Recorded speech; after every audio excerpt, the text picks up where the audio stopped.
Waalaikumsalam. Gini Pak, saya mau melaporkan atas nama pasien Farid sudah 5 hari dirawat belum ada perbaikan. Jadi bermaksud untuk melakukan untuk perawatan. Bagaimana Pak? Oh iya, pasien yang B1 ya, ruang melati yang kemarin masuk dengan penyakit demam kan? Iya Pak, pasien sudah 5 hari dirawat tetapi belum ada kemajuan. Jadi apakah Bapak setuju jika dilakukan ronde keperawatan pada anak Farid? Ya baik, silakan. Iya Pak, permisi.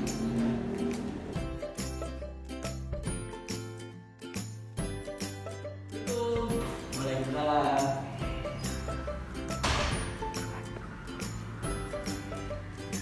Dek, bagaimana keadaannya sekarang? Masih demam Pak. Oh iya, yang sabar ya Dek. Jadi begini, kami akan melakukan ronde keperawatan. Apakah Adik bersedia? Untuk keperawatan itu apa ya Pak? Nah, ronde keperawatan itu suatu kegiatan yang nantinya pasien atau keluarga akan diajak diskusi untuk menyelesaikan masalah yang dihadapi pasien. Diharapkan nanti setelah dilakukan ronde keperawatan dan tindakan keperawatan, masalah bisa berkurang atau teratasi Pak. Baik Pak, yang terpenting saya mah pasien Farid ini cepat sembuh dan cepat pulang.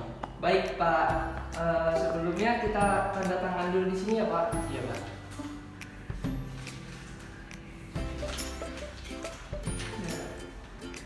Jadi nanti akan ada perawat yang akan memeriksa anak Farid untuk mengetahui masalah yang terjadi pada Farid.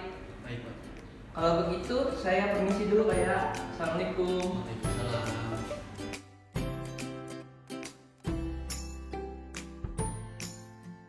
Dan Dokter Dia. Waalaikumsalam. Ini Pak, duduk silakan.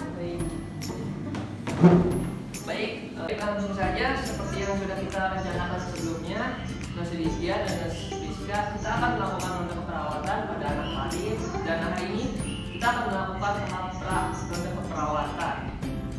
Oh, anak Farid yang didiagnosa ya?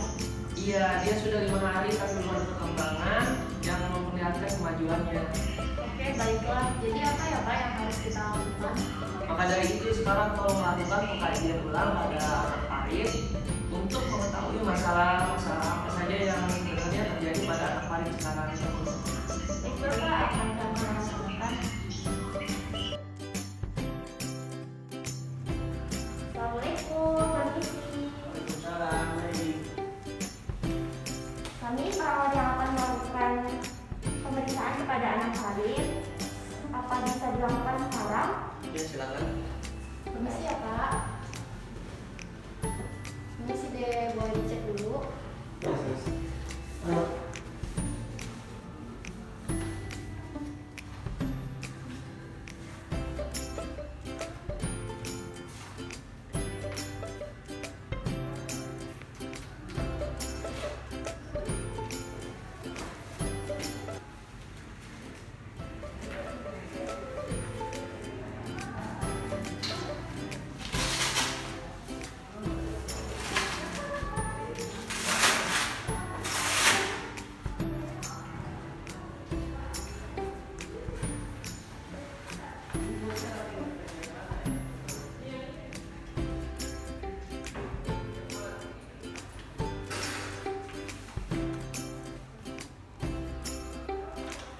Baik, kami sudah memeriksa adik ke anak sedang, suhunya 38,5 derajat Celcius, tekanan darahnya 110,2 mmHg, pernapasannya 22 kali per menit dan frekuensi denyutnya 80 kali per menit.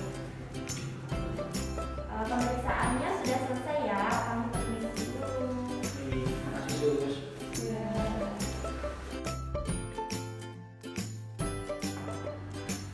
Permisi. Iya. Pak, kami sudah melakukan kajian terhadap anak kami dan ini hasilnya.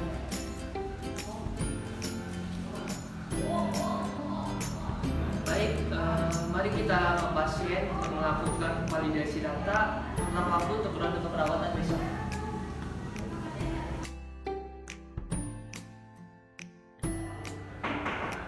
Assalamualaikum.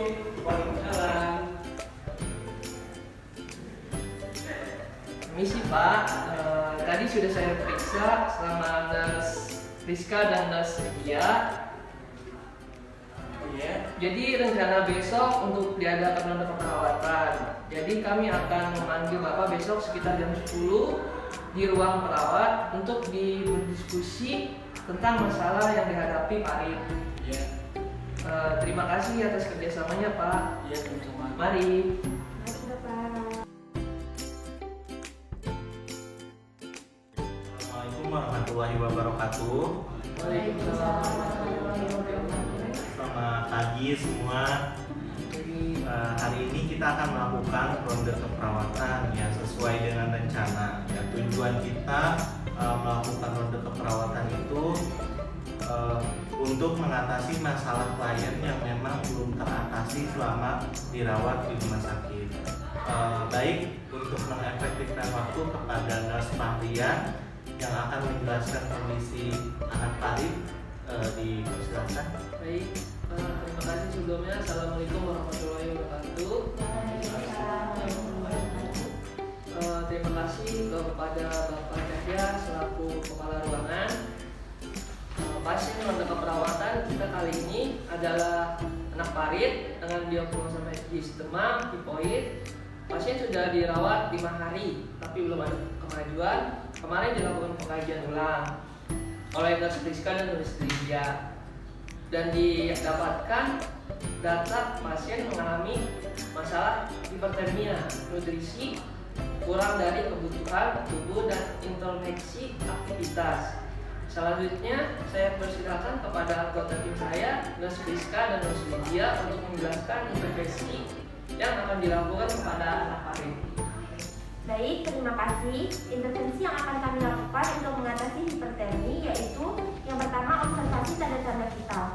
Rasionalnya, tanda-tanda vital merupakan unsur untuk mengetahui keadaan umum pasien. Yang kedua, berikan kompres hangat pada daerah ganti. Rasionalnya untuk membantu menurunkan suhu tubuh. Dan yang ketiga, berikan minum yang banyak sekitar 1.500 sampai 2.000 cc atau 2,5 liter per 24 jam.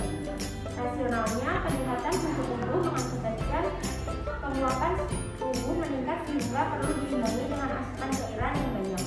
Yang keempat, anjurkan klien menggunakan pakaian tipis dan menyerap keringat. Rasionalnya, untuk menjaga klien merasa nyaman, pakaian tipis akan membantu mengurangi penguapan tubuh.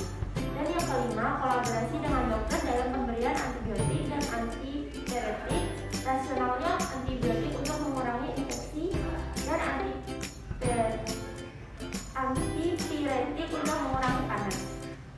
Baik, untuk mengatasi masalah nutrisinya, intervensi yang akan kami lakukan yaitu yang pertama, jelaskan pada klien dan keluarga tentang manfaat makanan atau nutrisi. Rasionalnya untuk meningkatkan pengetahuan klien tentang nutrisi sehingga motivasi untuk makan meningkat. Lalu intervensi yang kedua yaitu beri nutrisi dengan diet lembek atau lunak, tidak mengandung banyak serat, tidak merangsang maupun menimbulkan banyak gas, dan dihidangkan saat masih hangat. Rasionalnya untuk meningkatkan asupan makanan karena mudah ditelan. Yang ketiga, berikan makanan sedikit tapi sering. Rasionalnya untuk menghindari mual dan muntah. Lalu intervensi yang keempat, sajikan makanan yang bervariasi. Rasionalnya agar pasien tidak merasa bosan dan nafsu makan meningkat. Intervensi yang kelima, anjurkan menjaga kebersihan oral atau mulut. Rasionalnya untuk menghilangkan rasa tidak enak pada mulut atau lidah dan dapat meningkatkan nafsu makan. Lalu intervensi yang keenam yaitu kolaborasi dengan dokter untuk memberikan antasida. Rasionalnya antasida mengurangi rasa mual dan muntah. Adapun intervensi dari masalah intoleransi aktivitas yaitu yang pertama, kaji keadaan umum pasien. Rasionalnya untuk mengetahui keadaan umum pasien dan kemampuan klien dalam memenuhi kebutuhan sehari-hari. Yang kedua, tingkatkan aktivitas sesuai toleransi. Bantu dalam melakukan latihan. Rasionalnya untuk meningkatkan toleransi terhadap aktivitas dan mencegah kelemahan. Dan yang ketiga, beri posisi yang nyaman. Rasionalnya agar klien bisa beristirahat dengan nyaman. Keempat, bantu aktivitas sehari-hari seperti makan, mandi, buang air. Rasionalnya untuk mengurangi kecemasan dan membatasi agar klien tidak terlalu lelah. Saya kira hanya ini intervensi yang dapat kami rencanakan. Selanjutnya saya kembalikan kepada ketua tim. Baik, tadi rencana yang sudah dilakukan. Selanjutnya saya persilakan kepada Neswarika sebagai perawat konsuler untuk menjelaskan tentang penyakit anak parit kepada keluarganya. Baik, terima kasih. Jadi Pak, demam tifoid itu penyakit infeksi bakteri yang menyerang sistem pencernaan, di mana kuman yang masuk ke tubuh melalui makanan yang telah terkontaminasi oleh kuman tifoid. Biasanya orang yang mengalami atau terjadi peningkatan suhu tubuh atau demam dan gangguan pada sistem pencernaannya seperti mual muntah, hilang nafsu makan. Untuk memastikan apakah seseorang itu tifoid atau tidak, dengan dilakukan pemeriksaan darah. Makanya ketika pertama kali masuk rumah sakit, anak parit diambil sampel darahnya untuk diperiksa. Jadi bagaimana sus kalau sudah kena tifoid atau begitu? Tentu saja bisa Pak. Yang penting Farid berobat dan berusaha untuk sembuh. Selain dirawat di RCS, diberikan makanan oleh dokter, pasien juga harus menjaga pola makannya, tidak makan sembarangan yang bisa merangsang penyakit. Tidak boleh makan yang keras, kecut, asam, pedas, harus makanan yang lunak dan mudah dicerna. Farid juga harus banyak istirahat, tidak boleh banyak bergerak, biarpun nanti ketika sudah keluar dari rumah sakit, Farid harus tetap menjaga kesehatannya. Tidak boleh makan sembarangan dan tidak boleh banyak bergerak dulu dan tidak boleh terlalu capek. Seperti itu bisa dimengerti? Ya, saya mengerti. Baik, semua kita sudah mendengar intervensi dan juga penjelasan penyakit anak parit ya. Apakah dari rekan-rekan perawat ada yang ingin ditanyakan? Tidak ada, Pak. Tidak ada. Baik, kalau dari keluarga Tuan Paris, apakah Tuan Paris apakah sudah mengerti atau ada yang ingin ditanyakan Pak? Ada pasti sudah. Ya, baik Pak. Baik, karena semua sudah jelas ya. Ronde keperawatan kali ini kita cukupkan saja. Silahkan kepada semua tim untuk menjalankan tugasnya masing-masing. Besar harapan Tuan Parit bisa segera sembuh. Amin. Mungkin sekian dari kami. Wassalamualaikum warahmatullahi wabarakatuh. Waalaikumsalam.